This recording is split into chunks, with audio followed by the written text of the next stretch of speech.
হঠাৎ করে জটিকা শহরে চলে আসলাম রাজশাহীতে। এক বিকেলে রাজশাহীর কি কি দেখা যায় চলুন উপভোগ করি।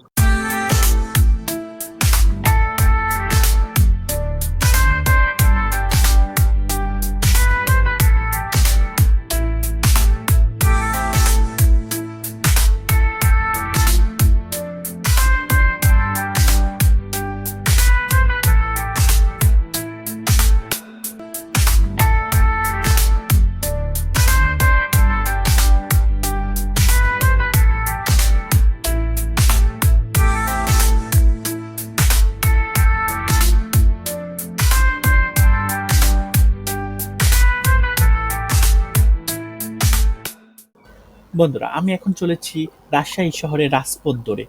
শহরের আসলে স্পন্দনটা অনুভব করার জন্য রিক্সার চেয়ে ভালো আর কি হতে পারে। এই ধীর শান্তিক গতিতে চলার সময় প্রতিটি রাস্তা, প্রতিটি মানুষ ও তাদের জীবনযাত্রা যেন আরো জীবন্ত হয়ে ওঠে।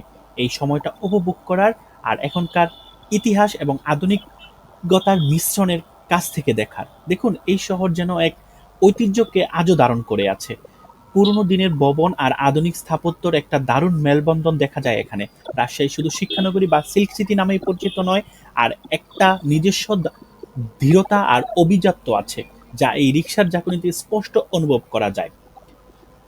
আমরা এখনো হয়তো শহরের কোনো ব্যস্ত এলাকার দিকে চলছি। রাজশাহীর একসময় সিল্ক সিটি নামে পরিচিত ছিল। যদিও সময়ের সাথে সাথে অনেক পরিবর্তন এসেছে, তবুও স্থানীয় বাজার ও শপিং মলে এখনো এই সিল্কের ঐতিহ্য, রেশমের কাজ আর স্থানীয় হস্তশিল্পের একটি ছাপ দেখা যায়। এখানে জীবন যেন তার নিজস্ব ছন্দে চলে।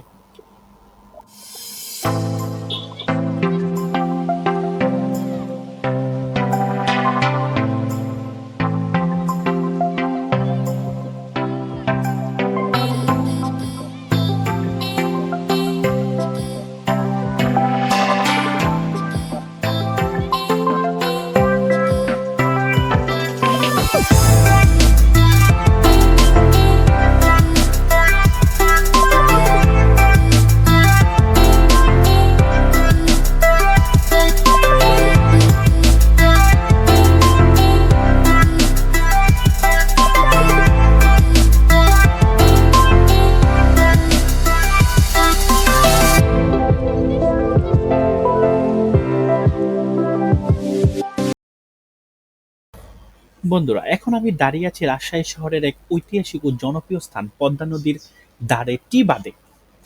শহরের ব্যস্ততা থেকে একটু দূরে প্রাকৃতির এক শান্ত পরিবেশে শ্বাস নেওয়ার জন্য এর থেকে ভালো জায়গা হয়তো আর হয় না। এই টি আকৃতির বাঁধ শুধু একটি সুন্দর গন্তব্য নয়, এটি পদ্মা নদীর স্রোত এবং শহরকে রক্ষা করার এক প্রকৌশলী বিস্ময়। এই টি বাঁধ শুধু ঘোরার জন্য তৈরি হয়নি, এর প্রধান উদ্দেশ্য হল নদীর তীরকে ভাঙন থেকে রক্ষা করার। পদ্মার প্রবল স্রোতকে নিয়ন্ত্রণ করে নদীর গতিপথ পরিবর্তন করতে এটি অত্যন্ত গুরুত্বপূর্ণ ভূমিকা পালন করে। অর্থাৎ এটি শুধু সৌন্দর্য দেয় না, এটি রাজশাহীর মাটিকেও রক্ষা করে। বিকেলের আলো যখন নদীর জলে এসে পড়ে তখন এখানকার দৃশ্য ট্রুলি মনোমুগ্ধকর হয়ে ওঠে।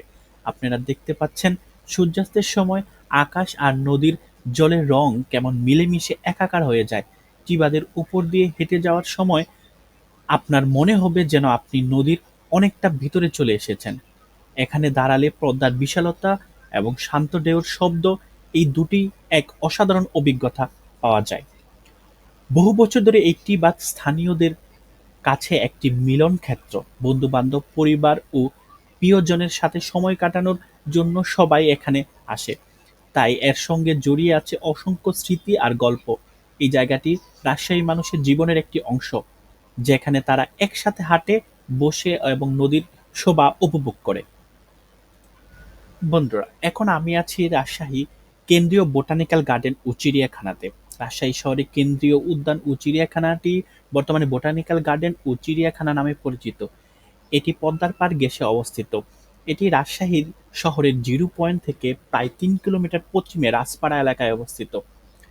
ব্রিটিশ আমলে এটি ঘোড়দৌড়ের মাঠ বা রেস কোর্স ময়দান হিসাবে ব্যবহৃত হতো। পরে ১৯৭২ সালে এটিকে কেন্দ্রীয় উদ্যান হিসাবে গড়ে তোলার উদ্যোগ নেওয়া হয়। বর্তমানে এই স্থানটি ব্যাপক উন্নয়ন কাজ চলেছে। একসময় এখানে চিড়িয়াখানা থাকলেও সম্প্রতি সংস্কারের পর চিড়িয়াখানার পশু পাখিগুলো সরিয়ে দেওয়া হয়েছে। কিছু কিছু পশু পাখি এখনো এখানে রয়ে গেছে। উন্নয়ন কাজের অংশ হিসাবে এখানে সাবেক স্বৈরাচার সরকারের পতনের আর নব থিয়েটার নির্মাণ করা হয়েছে। ভবিষ্যতে ওয়াচ টাওয়ার, অ্যাকোয়ারিয়াম ও অ্যাম্ফি থিয়েটার তৈরি করারও পরিকল্পনা আছে। এটি সাধারণত সকাল ৮টা থেকে বিকাল ৬টা পর্যন্ত খোলা থাকে এবং প্রবেশ মূল্য ৳২০।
রাজশাহী একটি অত্যন্ত প্রাচীন ও গুরুত্বপূর্ণ প্রশাসনিক অঞ্চল।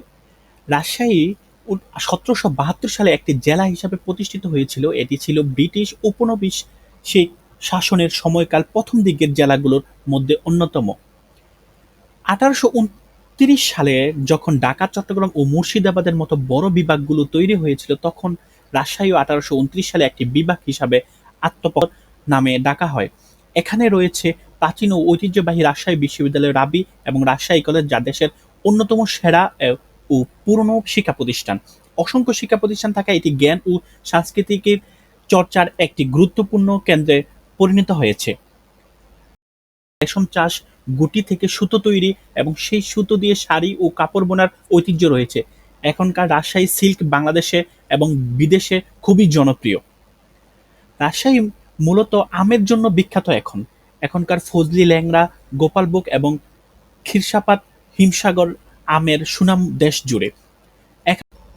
আমরা এখন দাঁড়িয়ে আছি বাংলাদেশের অন্যতম সেরা ক্যাম্পাসের হৃদয়স্পন্দনে, রাজশাহী বিশ্ববিদ্যালয়ের বিখ্যাত প্যারিস রোডে। এই রাস্তাটির নাম শুনলেই মনে হয় এক স্নিগ্ধ অনুভূতি আসে। এর দুপাশে সুশৃঙ্খলভাবে দাঁড়িয়ে থাকা সুউচ্চ পাম গাছগুলো যেন সবুজের এক অসাধারণ তোরণ তৈরি করেছে। মনে হয় যেন কোনো ইউরোপের ছবির ফ্রেমের ভিতর দিয়ে যাচ্ছি আমরা।